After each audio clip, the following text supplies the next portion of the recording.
Hello champions, welcome to region. आज का हमारा टॉपिक होने वाला है कंजर्विंग रिसोर्सेज के बारे में।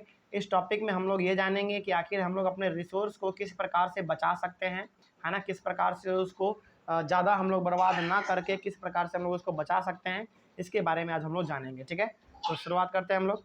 There are many ways of conserving resources, यानी कि हमारे पास बहुत सारे तरीके हैं रिसोर्स को कंजर्व करने का, यानी कि बचाने का। क्या क्या तरीका हो सकता है देखते हैं। Each person can contribute by reducing consumption, यानी कि हर एक इंसान को क्या करना चाहिए, रिसोर्स का कम से कम इस्तेमाल करना चाहिए। जितना ज़रूरत हो उतना ही आप इस्तेमाल करें, ज़रूरत से ज़्यादा रिसोर्स का इस्तेमाल आप ना करें, है ना।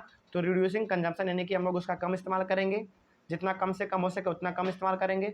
रिसाइकलिंग, रिसाइकलिंग का मतलब क्या, उसको बार बार इस्तेमाल करेंगे।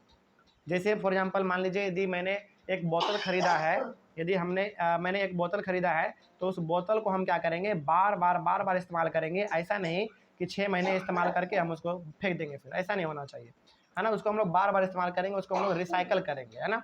उसके बाद रीयूजिंग, है ना। उसको यानी कि फिर उसको हम लोग बार बार इस्तेमाल करेंगे, इस प्रकार से।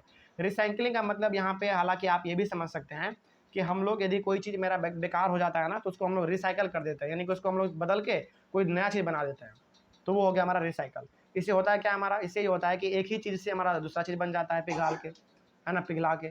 उसके बाद फिर हम लोग उसका रीयूजिंग करेंगे, मतलब कि उसको बार बार हम लोग इस्तेमाल करेंगे, है ना। तो ये हो गया हमारा। इस प्रकार से हर एक पर्सन ये चीज़ कर सकता है, जिसके कारण हमारा रिसोर्स बच भी सकता है ना। उसके बाद हमारे पास यहाँ पे है रिसोर्स कंजर्वेशन।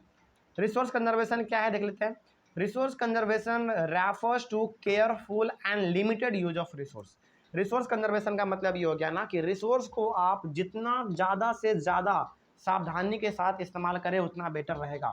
यानी कि सावधानी का मतलब यहाँ पे ये है कि जितना ज़रूरत हो उतना ही आप इस्तेमाल कीजिए, है ना। केयरफुल यानी कि बर्बाद मत कीजिए उसको, एंड लिमिटेड यूज यानी कि जितना ज़रूरत हो उतना ही इस्तेमाल कीजिए। तो उसको हम लोग कह देते हैं रिसोर्स कंजर्वेशन, ठीक है ना। तो रिसोर्स कंजर्वेशन का मतलब ये हो गया कि जितना आवश्यकता हो उतना ही आप इस्तेमाल कीजिए, उससे ज़्यादा नहीं कीजिए, है ना। इससे बर्बादी होती है रिसोर्स की।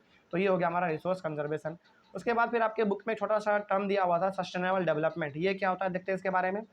Sustainable development refers to balancing the need to use resource at present and also conserve them for the future. समझते इसका मतलब क्या हुआ।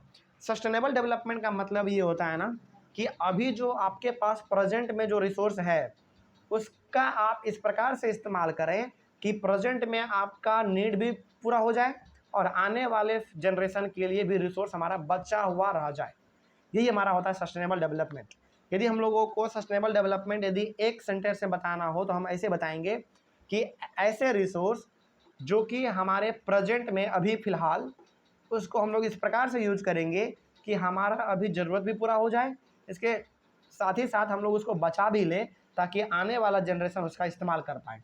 तो इसको हम लोग कह देते हैं सस्टेनेबल डेवलपमेंट। इससे होता क्या है, इससे ये होता है कि प्रेजेंट में जो चल रहा है इसमें और जो फ्यूचर में आने वाले हमारे जनरेशन है उन दोनों के बीच में बैलेंस बचा रहा जाएगा, है ना, एक बैलेंस बना रहा जाएगा। तो इसी को हम लोग कहते हैं सस्टेनेबल डेवलपमेंट। तो आई होप आपको ये टॉपिक समझ में आया होगा, कंजर्विंग रिसोर्स।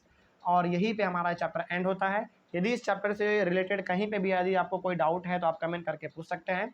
हम लोग आपके कमेंट के आपके जवाब का कोशिश करेंगे देने का, ठीक है। चलिए, thank you very much and have a nice day.